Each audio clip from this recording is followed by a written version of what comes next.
Shooting it raw? Yes. Shooting it raw.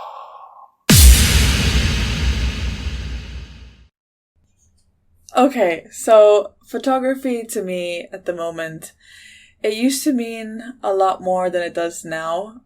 Photography was there for me when I was 12, 13, trying to explore different mediums, different ideas, experimenting with light. Photography now is more of a tool. Art for me has sort of evolved, and I use now photography as a medium that helps me express more. So yeah, photography, the tool, is just there for me every day. It also, as I've grown older, photography has helped me been able to capture the moments in my life that I want to remember. And that's a thing that I have a idea in my head that when I grow older, I'm going to forget certain things. And so even photography on the phone, it's every day I'm just taking something, whether it's moments in the sky, moments in the water, moments with people. It's all there. So that's photography for me.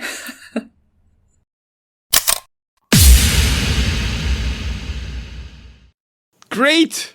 Savannah Russell! That's it! Well done. That's me. Love it. Love it. Savannah, thank you so much for joining me. Shooting it raw. No, thank you. So good. So I kind of have to explain the podcast a little bit. So, essentially, I get people who I know, I don't know, cross paths, and then try to get to something kind of profound. Like, basically, if life really is a gift, how do we make every second count? And by jumping into your world through your photos, we'll get to see how you see the world. And just from the few little messages we've exchanged, I really love your energy. It's so good. Thank you. I try my best, honestly. Mm-hmm. But so just when you were saying about, you said a specific thing about making every moment count in life, mm-hmm. right? Mm-hmm. And so this is something that is incredibly important to me, because a couple of years ago, I didn't know what that meant. I was completely consumed about what had happened in the past, what was going to happen in the future, more so about the future. And everybody goes through that. Mm-hmm.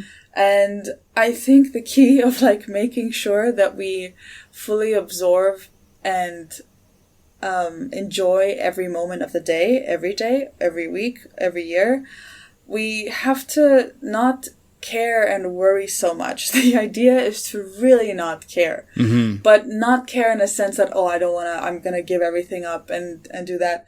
But not in that sense, but to think about not caring about what other people think, not caring about, I might be a little bit broke this month, to not worry about it, and instead of worrying about it, transfer that energy into just doing and being able to provide what you need for yourself, mm-hmm. Provide you with the happiness and the resources that you need, and just not worrying about the what ifs and what if this doesn't happen, or, not living in fear of all the other factors that we have that surround us, like money, career, family, mm-hmm. and just being able to understand what we want and how we can get there.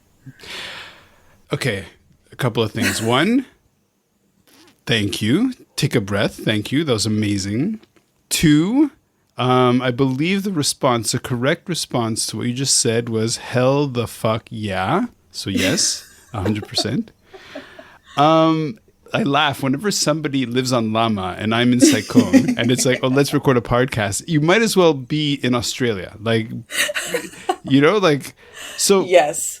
So, okay. So first of all, Savannah Russell. Yes. Why did your parents call you Savannah? Just because I'm tied to Savannah, the town in the US. I see. Yes, you had mentioned that before, the mm-hmm. pool boy episode, right? Mm-hmm. So what's your story? But although we will get to learn a little bit, but just give me so how long have you been living on Lamma? So it went really fast, about 3 years now, which was not supposed to happen. A typical Hong Kong story. Exactly, the typical Hong Kong story. But I've been in Lamma now for 3 years, as the longest I've been in one place, really. Oh, wow. Before leaving home, apartment-wise. But I've really been able to find home on Lamma, which is something I was, struggling to find for a while. So that's where I'm rooted right now. And because I have an ear for accents, I'm trying to figure out. It's a mess, right? Well, no, it's not a mess. It's fascinating because the cues aren't there. So your name, Savannah Russell, it could be, you could be American, you could be British, but your accent sounds Persian / Israeli / Mediterranean. Like it's fascinating. So where is home? So, funny enough, so I was born in Hong Kong, but I grew up in the Philippines. Oh. But I'm half Indian, half Scottish. Love it. Yes, so that's me. That's why I feel like Hong Kong is such home, because any of those countries, I wouldn't be considered, a local. But here, it's just like a typical Hong Kong story, Oh, amazing. It's fantastic. I love it.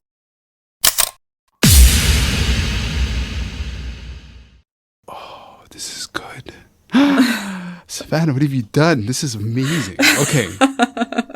Okay, first of all, people have to go to the YouTube channel. They have to go to the website. They have to go look at the images, because it looks like a scene from a desert, like a desert scene. The foreground is kind of a little bit confusing. It could be like grass with water. It's a very dark, monochromatic.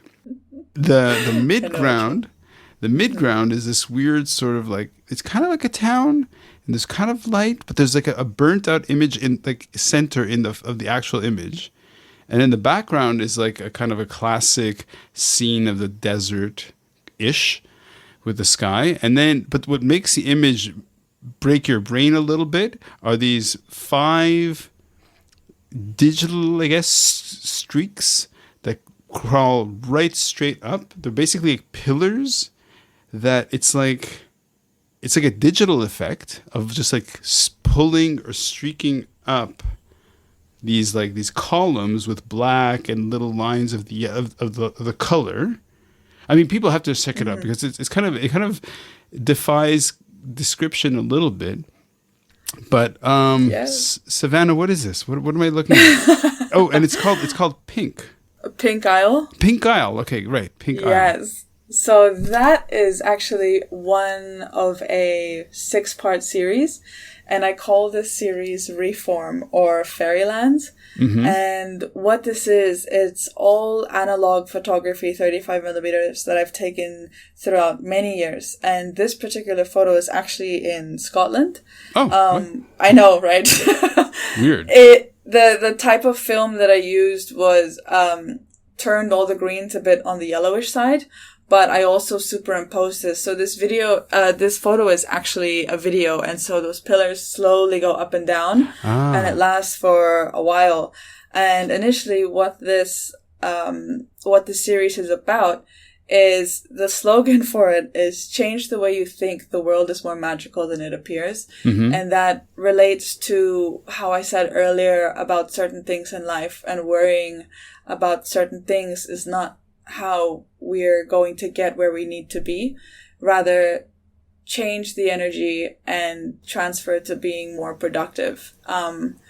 That is one part of it. The other, like, visual part of it, and why I did the dunes, is it's supposed to represent a moment in time when you're staring at something beautiful, whether it's the ocean, it's moving water, it's some trees, mountains, a valley.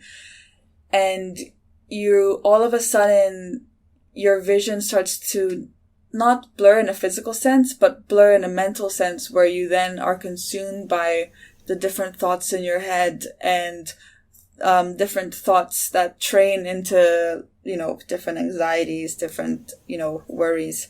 And now I've lost track of thought.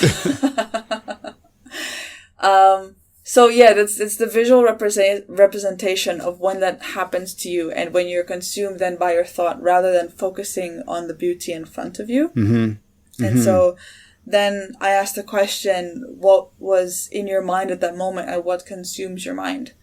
So yeah, this is one of the photos from that.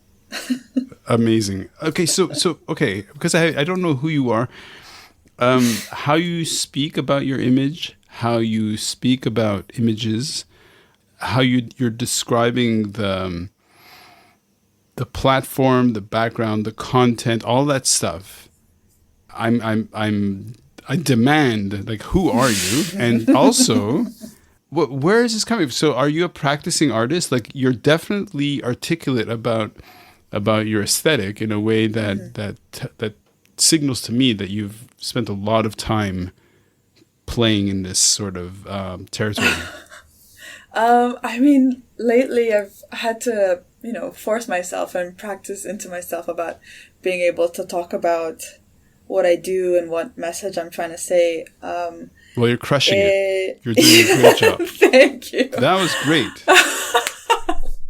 It's just something that if I really want to, be able to just produce things and create things, and I think in order to do that, I have to be able to convey what I'm trying to say. And that has come with great difficulty because this did not take, this was not me in high school. In high school, I was this very conscious, insecure, dyslexic kid.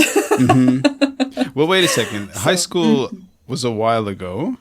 High school was a while ago. Yeah, yes. You're maturing, clearly. Oh, 100%. But I feel like it was still very recent. I think in the last 2 years, I've been able to talk more efficiently, I guess I would say, if that makes sense. But I think it took a while to get here. Right. Well, it'll take a while for you to get there in your next stage, whatever that is. I love the 100%. I love the fact that you have these, like, you have this very classical landscape, which when you look at it, it's just like, okay, it's like it's sort of, you open into it and you go, oh wow, that's a beautiful, beautiful sky, beautiful rocks, beautiful earth, the tone, all of it. The first reaction is, wow, this is a really pretty landscape. But then you've got these really intense streaks or pillars or whatever that just and I don't know if you know, I don't know if this will come into the recording, but there are dogs around me at the moment barking like mad. I hope. Okay, but which adds another layer to this podcast, to these images. But so why Pink Isle? So all of the images have something to do with isles or ferries, and pink just because it had a pink sort of hue. There was no initial super thought process with names because naming things is just something I'm not great at.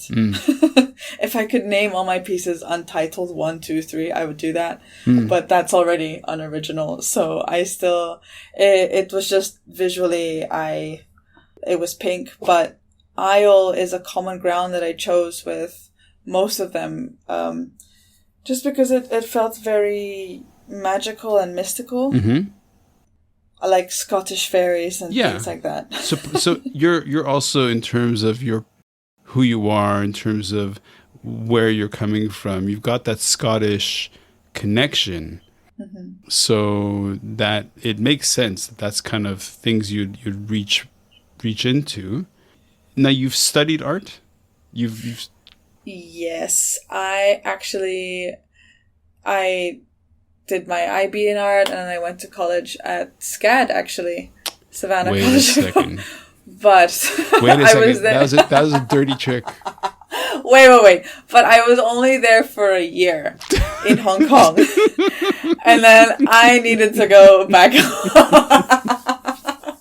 Have I taken you by surprise? I thought this was actually, no, I didn't even mention this before. That's awesome. Yes. Okay. So dear listener, just follow us on this little path for a second. We're speaking to Savannah Russell.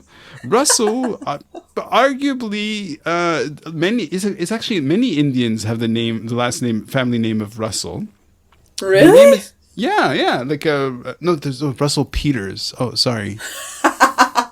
Anyways, so Savannah Russell studied at SCAD, which is Savannah College of Art and Design. That's right. But in Hong Kong. Yes. But that's great. So what did you study at SCAD? I went in for graphic design, not knowing anything about it. Nice. And partly photography, but like I said, I was only there for a year, so I did the design foundations, but that year alone, the art education I got from there was great. But I went back home and I finished my studies in the Philippines, and I moved to film. Oh, wow. Digital filmmaking at one of the colleges there. But again, like after I graduated there, I didn't even go to the ceremony. As soon as I finished my last class, I think I was there for a week and I left for Hong Kong. So when you say home, Manila or outside yes, of Manila? Manila. I say home is Manila just because my mom, my dad, and my grandma are there.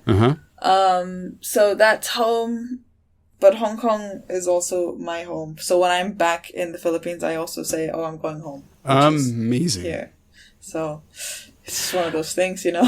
Okay, so since we have within 2 or 3 sentences jumped between Hong Kong, Savannah, Manila, and back to Hong Kong, let's move on to the next photo, okay? Okay, perfect.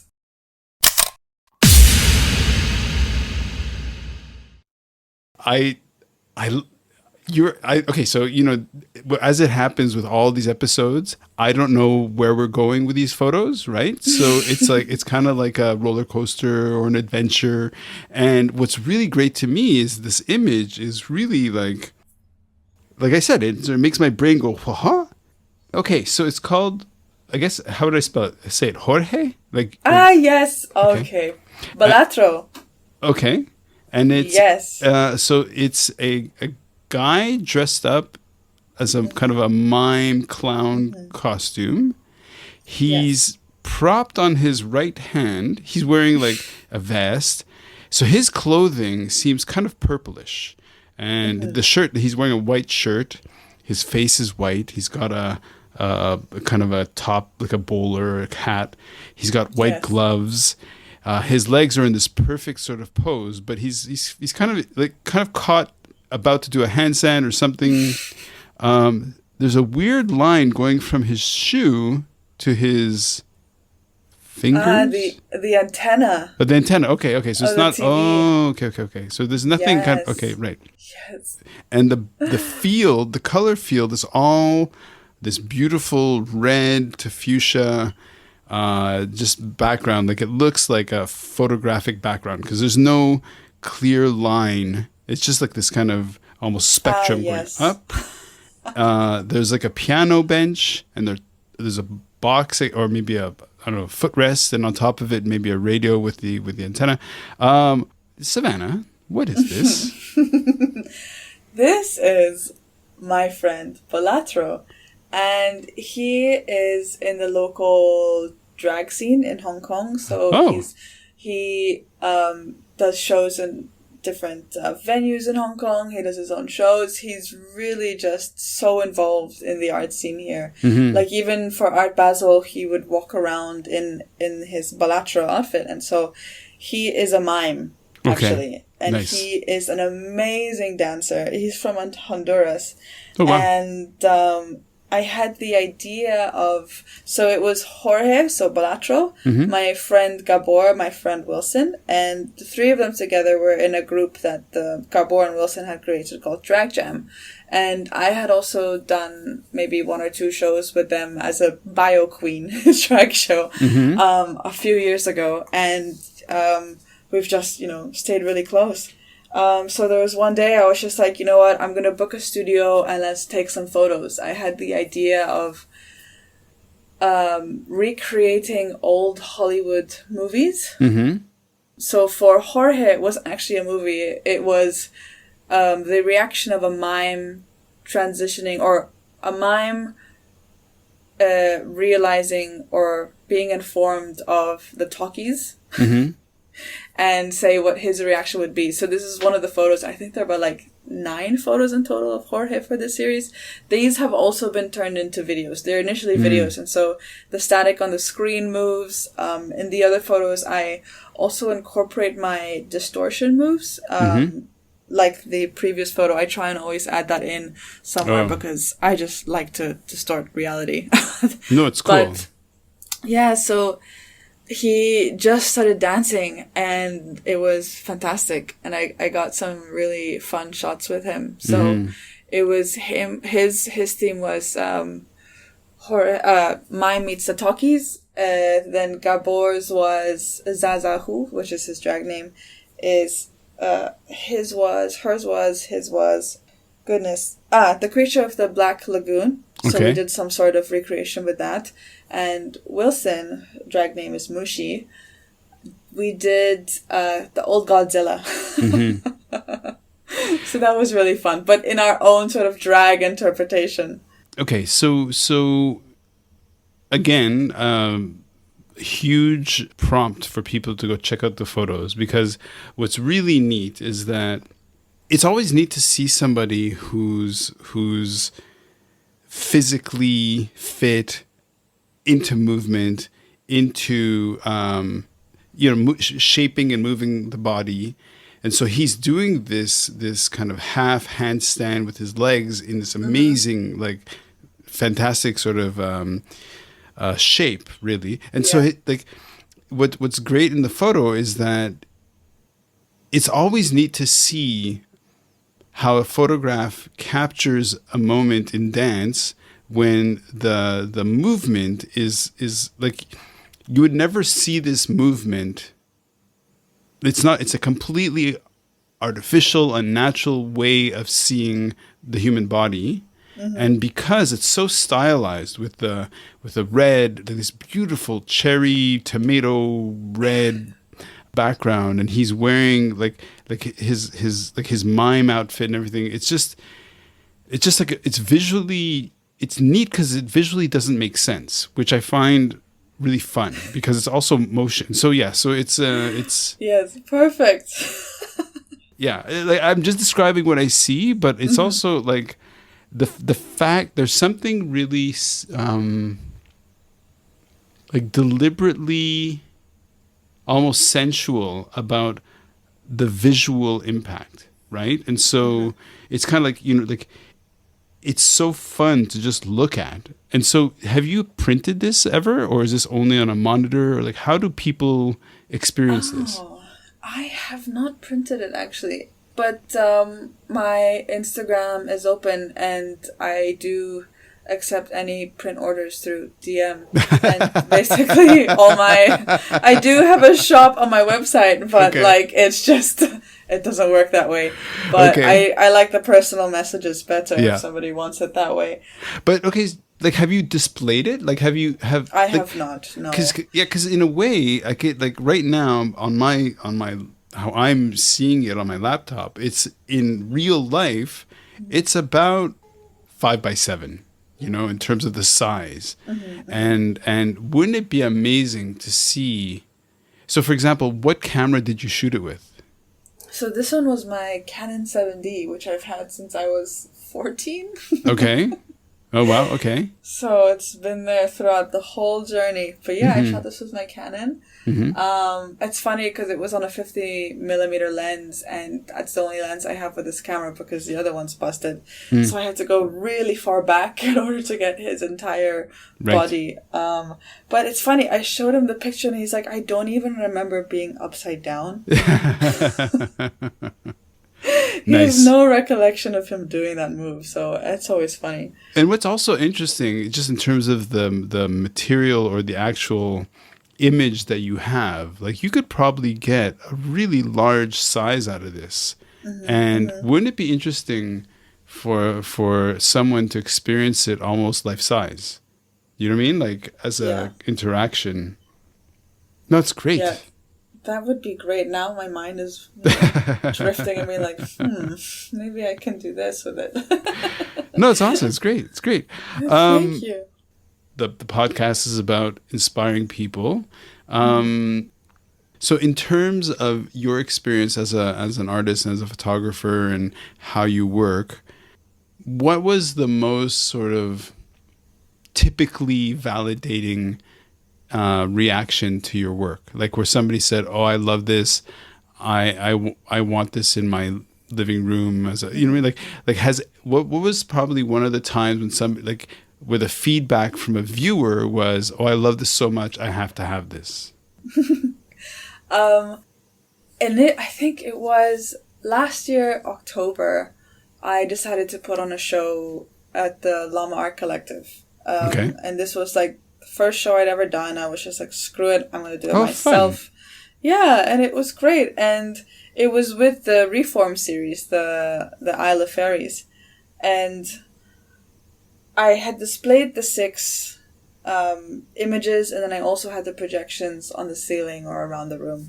But I also had a massive piece of paper, and I wrote down it said in the middle, "What consumes your mind the most?" And I invited people to write their comments. And throughout the weeks that the exhibition was open, for me, it wasn't about people saying like, "Oh, I like how this looks. I think I want it big on my living room." I mean, that is always fantastic to hear, by the way. But it was more so about the conversations that I had with people about just being able to talk about what the art represented itself. And from that exhibition, I was able to meet so many people who just wanted to come sit and talk about different viewpoints in life and how they could, you know, jump in and be an artist as well. Because a lot of the art that I do is, you know, I just want people to do the best that they can.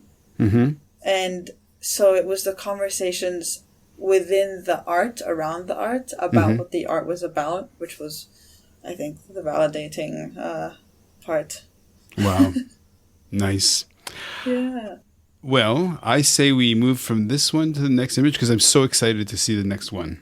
Fantastic. You're good? Nice. I'm very good.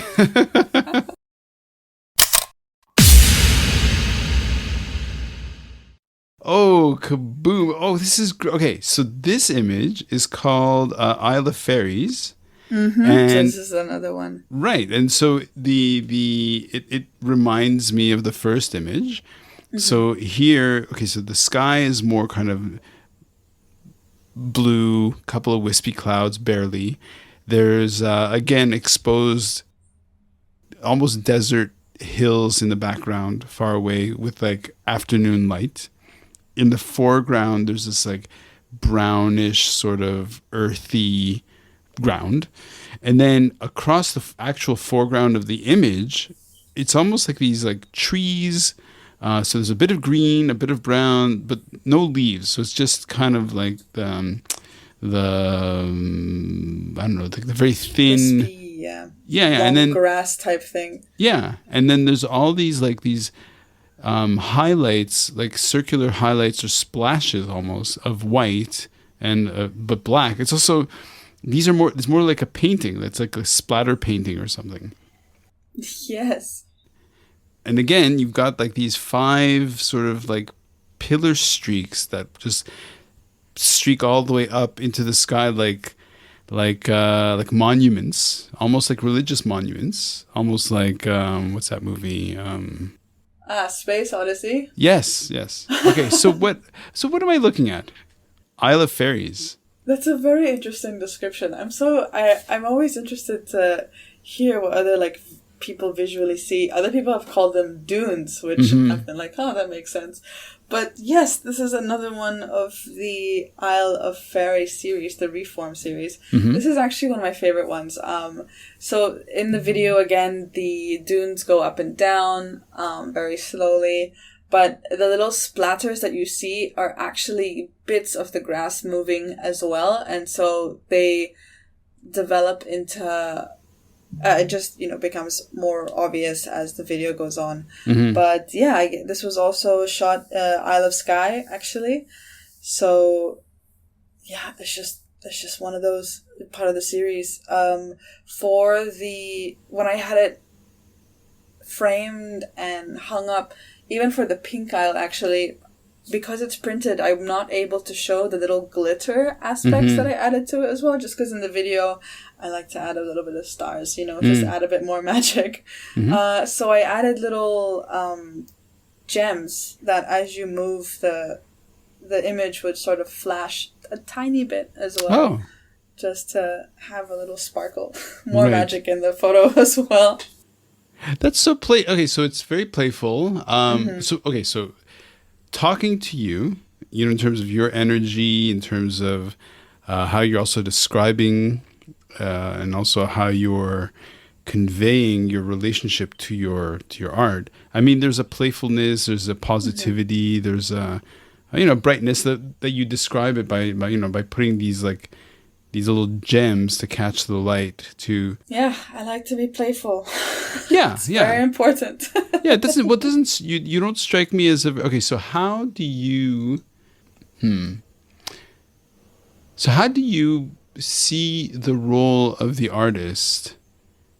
And we won't make it super general. I'll just say to you, okay, you live in Hong Kong, which is a very kind of utilitarian, very financy, very kind of, and certainly the past 3 years of the pandemic I think has really kind of screwed up the whole city. But how do you see your role as the artist within the culture, in terms of in Hong Kong? Yeah, what is it to be you in this city? Yeah. What is it like to be me, or what is it like to, what you say, impact the community, you say?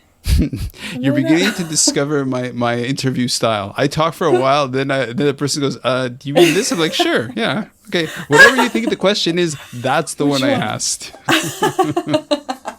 I like that. Whatever the question you think it is. Okay, I like that one. Okay, so I think before I moved to Hong Kong, I was always visiting Hong Kong. It was like my second home. My dad lived here before I moved here. But I always had this love-hate relationship with it. And I hated it more than I loved it. Just because it was the only thing that I knew about Hong Kong was it's fast.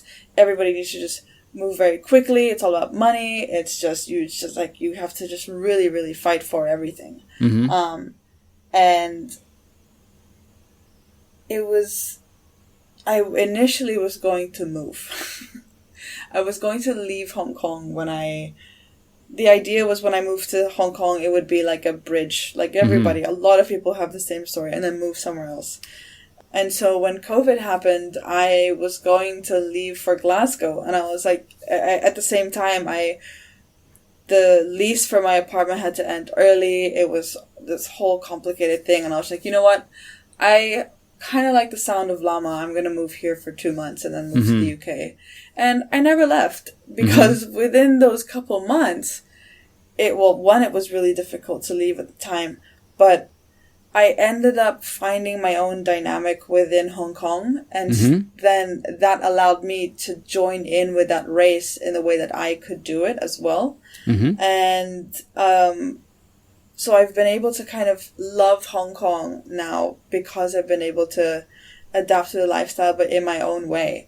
Right. And so moving forward, being here and, being an artist in Hong Kong, within being an artist, I also and I loved actually to educate more about mental health and well-being, just because it's a deep connection. I have a deep connection with that topic. And I think that everybody deserves to be happy whether they realize it or not. And so with educating, I like to do workshops, but there are workshops based around the idea of mental health and self-care and whatnot. What? Okay, so do you have a website? I do have a website. It's SavannahKRussell.com. SavannahKRussell.com. And this is how people can see your art, but also learn about your, I mean, is it art therapy, mental health? Not actually, no. I haven't been able to progress that further at the moment, but I am in works to having a space Hong Kong side to do that. Okay. I want to do workshops based solely on that. Right now, the way that I've been doing it is within the community that I have, especially on Lamma, and being able to spread the word. And like even during the exhibitions that I mentioned, the exhibition that I mentioned last October, that allowed me to have workshops. I brought in people for like dance therapy and just being able to move your body freely. Also, I also invited Roman actually to do a workshop on viewing the world differently through a camera. And I always want to add that educational aspect of seeing things differently. Yeah. You know, being better for yourself and whatnot. So hopefully in the future it will be a lot more. And so I'm able to invite more people and have a better platform for it. Okay, so that was Roman Olinchuk, who was on the podcast as well. Yes. Really great human as well. Okay, so let's try to pull back a little bit to understand maybe a little bit more about how you tick. So one of the great things about going to the Philippines is that there's a musicality and a sort of a positivity and a lightheartedness where, you know, there isn't the sort of, I mean, there are definitely wealthy people, but the gap between rich and poor is quite wide. Oh, yes. But then even in poverty, music is huge. Yes. Joyfulness. It's super joyful. Oh, 100%. Let's compare that to Scotland. A little darker, a little wetter. Actually, oh yeah, weather-wise, 1000%. Goodness Okay, me. so talk to me about where does the pool, because you sound like a really optimistic, positive, lighthearted, fun, engaging person who's really kind of giving to other people. Like your art is very bright and it's, you know, Isle of Fairies is also a very like, I'm not saying this is as a to tease, but there's a real, I love it. Keep going. but there's real positivity, right? And so where in your life experience, family, culture, where does this sort of brightness come from? Yeah, it actually came from darkness. It usually does. It usually does. And it's all lessons learned, to be honest. I came from a really, really dark place. Just because I just had a lot of different factors in my life, and it was just like, what am I doing? Where am I going? Anxiety kicking in, depression kicking in. It is actually when I was at SCAD, and the reason why I had to leave SCAD and go back home is that it all kind of started from there. And it was physical health. I picked myself back up. Then it was mental health, and I had to pick myself back up. But the mental health really was the one that hit home and hit hard. It was just one night I was done. I went into my mom's room and was like, I can't do this anymore. And I went to the hospital, and they checked me in for a week. And within that week, they were putting me on antidepressants, antipsychotics, anti-anxieties. And that was me for a long time. That was me until I graduated college, until I moved here. And then I moved here and I felt better. I could do things again. But was still so lost. And I think a lot of people are for, most part of their 20s. And I think I'm very grateful I've been able to find my own way, but it was through the people that I met, just being able to force myself to learn. I think learning is very important, but being able to pick yourself up from that and realizing all the things that we worry about really just don't matter. And what matters is now. What matters is what makes you tick, what excites you, what you can do to help people, what you can do to help yourself and whatnot. So yeah, it really just comes from lessons learned and just being positive and, just going through life. Well, one component of the podcast that comes up, because it's a reflection of who I am and what I'm like. So most people, like my name in Hebrew has like links back to the word for joy and happiness. And most people who know me know that I like to kid around, I like to laugh. But yeah, like there's always the mental health side to it, right? And I think when you've experienced that darkness and that difficulty, and I, look, I mean, many people, myself included, sometimes need medical interventions and hospital stays and stuff. So, and it's interesting that out of that, sometimes a reflex is to recognize, oh, wait a second. Yeah, the present. It doesn't have to be this way. Yeah. Yeah, I completely agree. It's a complete rewiring of the brain. Mm-hmm. And yeah, go on. No, you go. I insist that you go. I don't even know what I was going to say. It's all good. Okay, so look, like Lamma, so for the people who don't know, when you picture Hong Kong, and when people picture Hong Kong, it's a massive, massive city of 7.5 million people, skyscrapers, towers, all this stuff. But why don't you describe Lamma? Lamma is also a crazy town. I've come to find out. It's full of amazing people, but I actually live in one of the last villages, and it takes about like a 25-minute walk from the ferry, so I have my trusty bike. But I am just surrounded by green, and the water is right there. I'm somebody who is like super closely connected to the ocean, and so for it to be here is like very important to me. And once moving here, I like felt like I was very grounded. Yep.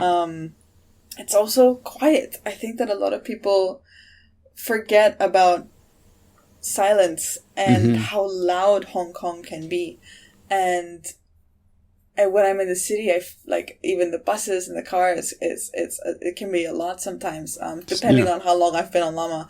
But there would be times where I'm in my bed when it's winter. I don't need to use the AC, and I can just only hear waves, trees moving, and frogs. Nice. And it's just, in the morning it's the birds. The birds are the only thing that's really loud. It's the best. It's the best. Well, I say we leave the birds and we move on to your last photo. Perfect. Let's do it.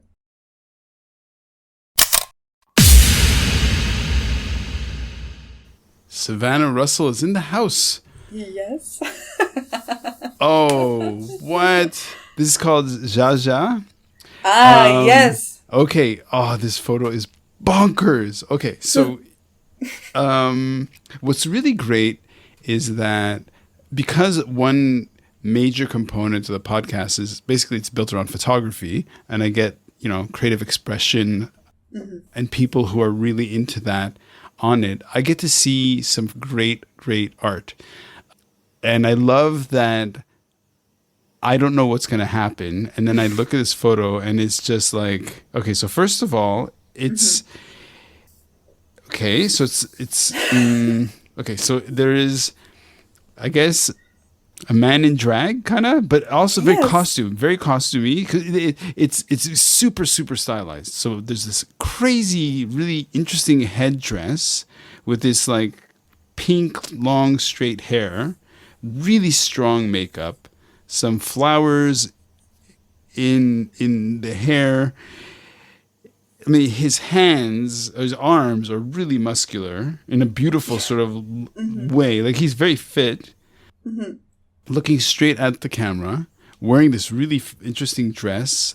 The color, the tone is really fascinating because it's like a lot of white, but there's some floral in there, and he or she is in kind of like balanced on a dead tree because there are no leaves, not many branches. This like really exposed trunk, but behind are these like sea conifers.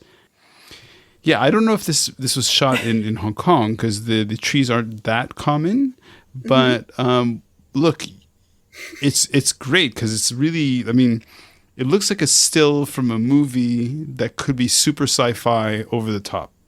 Yes. So what am I looking at? So is this, she's on a tree, right? Some sort of wood. Yes. Okay, so this is Gabor. This is Zazahu. Okay. One of the drag queens I mentioned earlier. And funny enough, this was shot on Lamma. Ah. So there you go. This was shot about 10 minutes from my place, Okay. walking into the jungle. So this was a series that I did with Gabor, and he had this vision for the storyline. And so there's a video, which I still need to edit.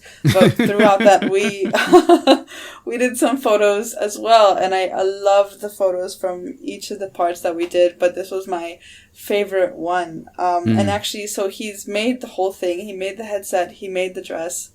And did his makeup on the hill just over here. Nice. I love the ambiguity, first of all, of like, even in terms of how we're referring to him, her, you know, there's that really interesting, like, I really love that. So first of all, his hands and his arms are so strong looking, you know, like super, super, like there's a real strength in there. So on the one hand, there's this really kind of like intense like masculinity. Yes. And then the fact that she is this really long kind of pinkish, because that's also the color tone, could be blonde, but in the image it's rendered as kind of pink. And the lips are super full and red, and they have really intense eyebrow makeup, and it's just, and there's a wispy, you know, like not a wispiness. There's like dark fairy tale. Sense. Yeah, it's really I like that description. Yeah. So beyond just okay, so is there a story going on here? In this particular set of photos, the idea of the whole story or the video is initially she is stuck in a place where she doesn't want to be, and she escapes. She gets into the water, and she comes out the water in a different outfit. It's fantastic. But this is towards the end where she's found where she needs to be. So it's very, I guess, euphoric, triumphant in the video. So, yeah, this was the powerful moment where, okay, she's made it. But funny enough, I think the arms, the strength in the arms is because she's really trying to hold on for dear life on that tree. Just trying to balance herself. But, yeah, I love that. It was a great day, just venturing around the jungle with a bunch of gear and drag things. And it was great. I think once you surrender yourself to just the moment of saying, look, we're just going to be creative. We don't know what's going to happen. Exactly. It's that jeopardy. Yes. There was no plan of this whole setup for this photo. It was just like, even for the location for where we shot, we just walked and found it. And it's just, you know, I whenever I do my shoots, actually, I feel like that's the way that I like to work, is very work with what I have. Like, I have an idea of what I want, but it's very rare that I have to meticulously plan into detail of what I need to do, and I enjoy the ones where I don't have to do that. So, not to turn this into a religious discussion or whatever, but so you said your dad is Indian? So my mom is Indian, actually. My dad is Scottish, yeah. Right, okay. Scotland is the India of Europe. I don't know what that means.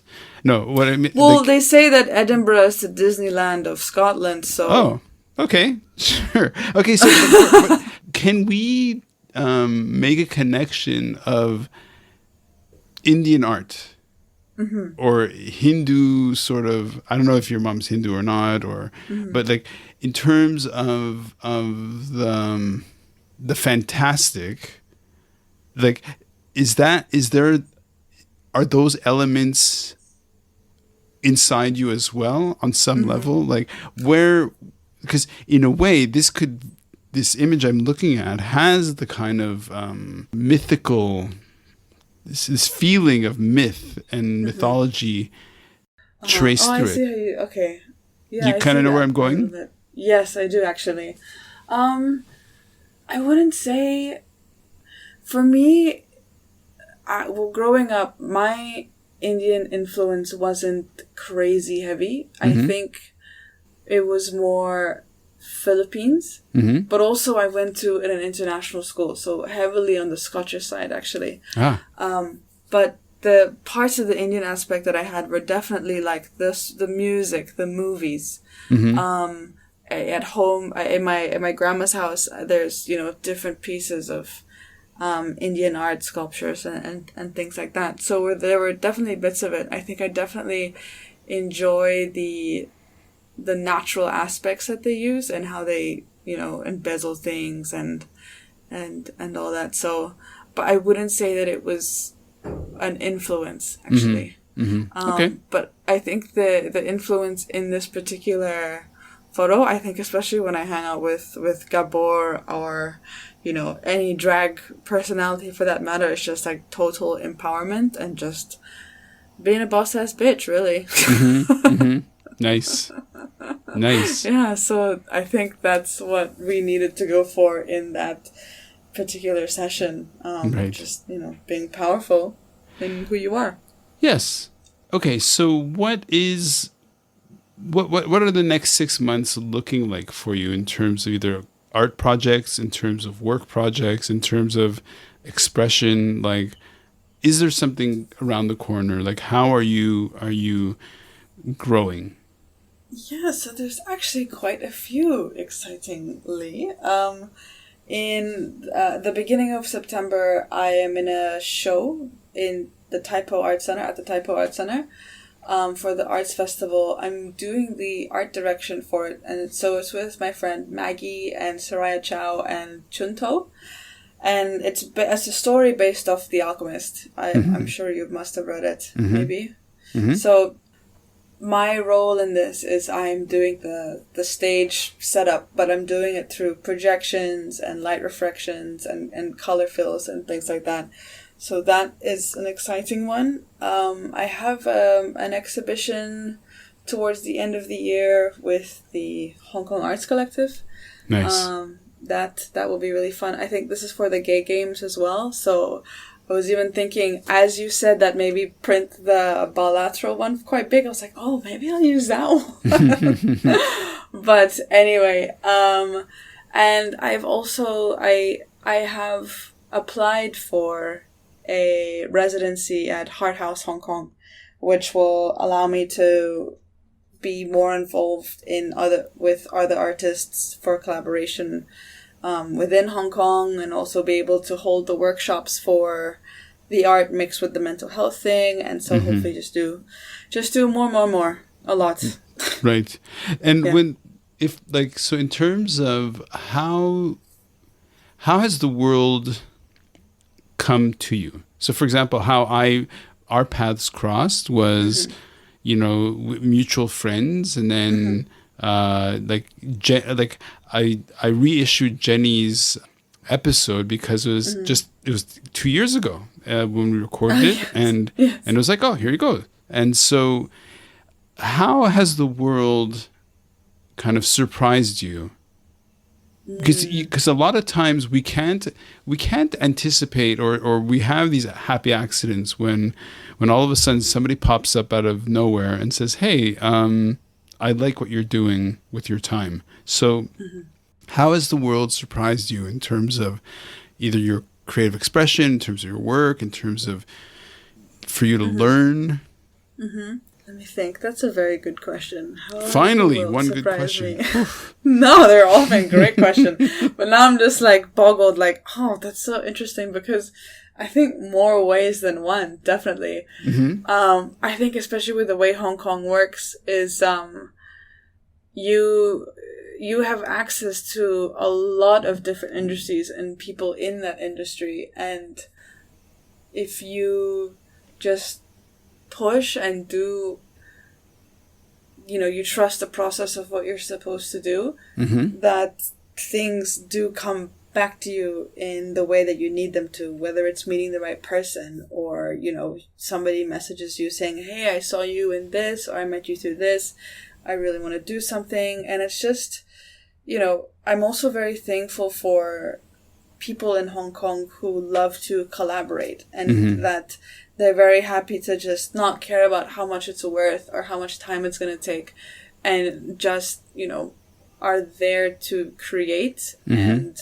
I think that's one of the greatest things that I've been very happily surprised with. It's just people are very happy to be like, yeah, sure, I'll come and help you. That's awesome. I would love to shoot this with you. I would love to create this with you, do this project with you and whatnot.